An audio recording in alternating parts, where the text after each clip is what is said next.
So yeah, so it was another thing that after the first time listening to Mr. Morale and the Big Steppers, it was like I was let down because I was the expectation was through the roof, outer space, past the stratosphere. Because it's like, okay, 5 years, number one, number two, double album.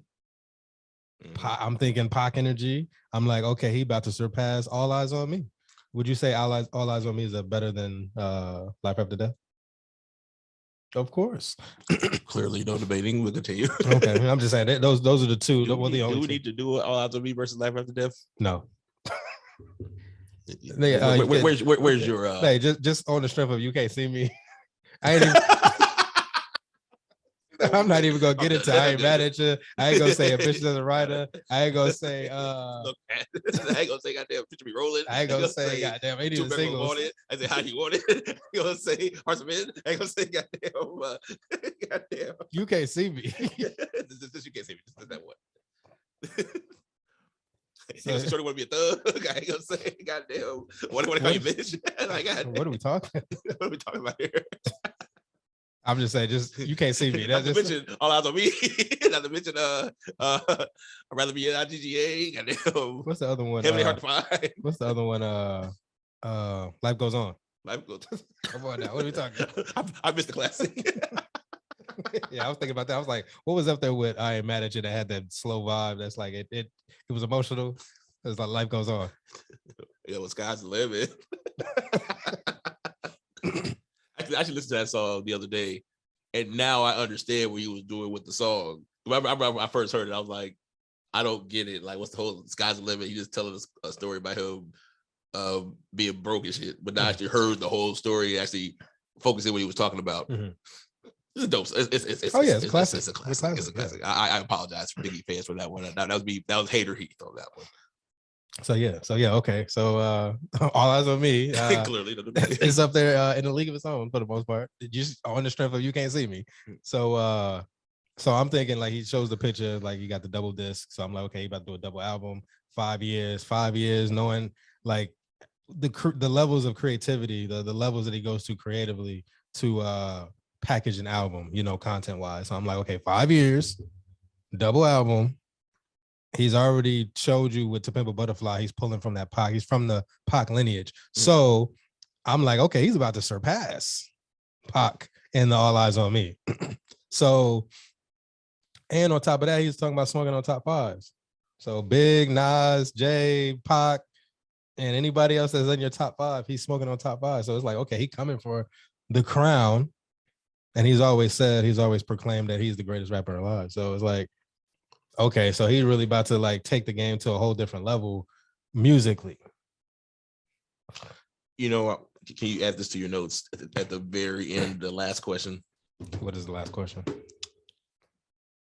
After what I just said about the discussion on the mental health, is there a mental health album?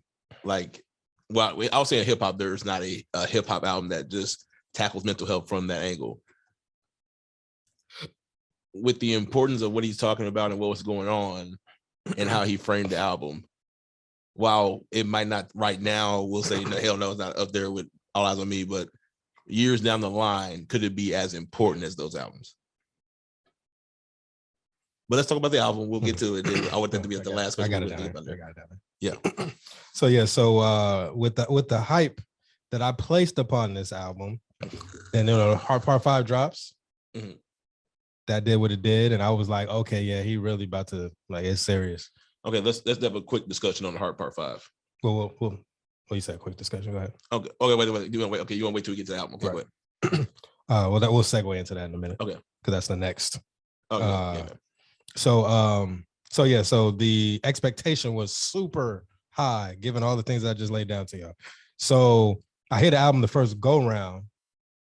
I'm like, goddamn, boy, I don't hear no hit 'em up. I don't hear no goddamn You Can't See Me. I don't hear no Picture Me Rolling. I don't hear no goddamn Ambitious as a Writer. I don't hear no goddamn I Ain't Mad at You. I don't hear no any song that's on. I ain't hear none of that.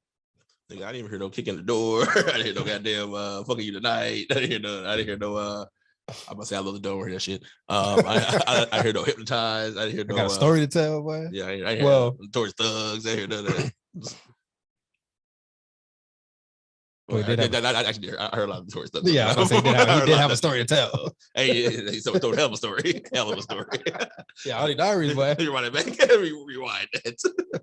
So when I hear it the first time, like I said, my expectations is through the roof, past the roof. I'm sorry, I have to say somebody did have to die. Cancel culture. Okay, yes, sir. That is true. So I was let down on the strength of the expectations. I'm ready to hear like goddamn all my emotions and memories that's tied into All Eyes on Me. I was expecting to feel like, damn boy, he bodied All Eyes on Me.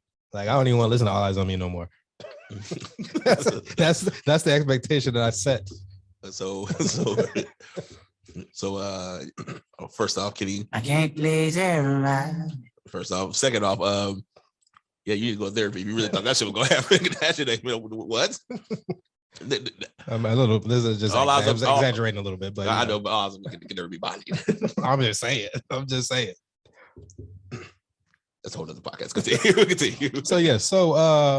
So needless to say, I was let down. But then when I woke up the next morning after I slept and you checked yourself. Yeah, I checked myself. You wrecked yourself. Right. So when I woke up with a freshened mind, I was like, "Did you get 8 hours?" No. I tossed the turn off when I was so angry. Damn it, Kenny. 5. Fuck! Yeah. What the fuck? Yeah.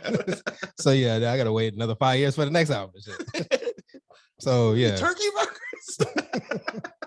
You at home listening to this shit? So yeah, I was stop fucking around and be a man. So yeah, so I was like, you must think we know hip hop. It was popular jazz and shit. To grow up. Yeah, what is what's Kenny G doing now? What's Phil Collins doing? Did you jump to the baker yet? Right. So yeah, I woke up the next morning. Not only that I, give it another listen, and like I said, I listened to it on the way to work, but I also had another I had an epiphany. So the first thing that came to me was like, hey, you need to how the fuck are you gonna be coming at Kenny like this, saying like the album could have been better? And it was like I had to look at myself. It was like, what the fuck are you doing that's up there with that? So even if you don't like the album, what are you doing that's up there with that? Now I could get on my ego shit and be like, well, the Me podcast, we do what we do, but it's like we only got goddamn. Have you heard 97? What you mean? Nobody only got 27 subscribers, so it's like, what is you talking about? So it's like, so it's like, what are you doing in regards to like, how dare you speak of somebody? Yeah, how dare you speak about somebody who's put their heart and their soul into their music and giving you classic after classic after classic, and it's been doing this for 20 years. So who are you to even speak on it not being to your standards? So it was like, and I think I said, trying to be. So it was like, I think I said it yesterday. I was like, I got pissed off at moms. So you might not like that, but you internalize the fuck out that shit. So I got pissed off at moms. We was watching some basketball game or baseball game, and moms was like, "Oh man, they need to fire that coach. I could have, I would have did this." I'm like, man, if you was the coach, they wouldn't have made it out of the preseason. Goddamn, you would have got fired first game preseason. It's like, who is this? So it's like, so it's like the same thing. So who am I to say I don't like this album? He could have did better. This is not To Pimp a Butterfly-esque. You know what I'm saying? This is not up to the damn standards. So it's like, I need to chill out. I'm sorry. Let me step back and do better in life. And then it got me to thinking. I was like, man. Oh man. I was like, man, I've been doing the same thing with J. Cole. No, you haven't. I was like, who am I to tell J. Cole that he's not good enough? Who am I to say his music is not good enough? What is the famous Kanye bar? If you think you can do better than me, nigga, you do it. Exactly. So I would like to say here on the M.E.M.E. podcast at this point in time, I apologize to Jermaine Cole for saying that he's not good enough, because it's not on me to say he's good enough unless I'm doing something that's up there that's of equal value. But if I am doing something of equal value that's up there, I wouldn't be worried about J. Cole. So I say my apologies to J. Cole on the strength, because who am I to tell somebody that they're not good enough, or their album was trash, or their album wasn't good up to my standards? Because it's like, okay, who am I? What am I doing to save the universe? Passionate. I just want to say I'm not apologize for nothing. This This man man- is the I thought you views about to hit of me with the Martin. Man, if you don't sit your dumb ass down.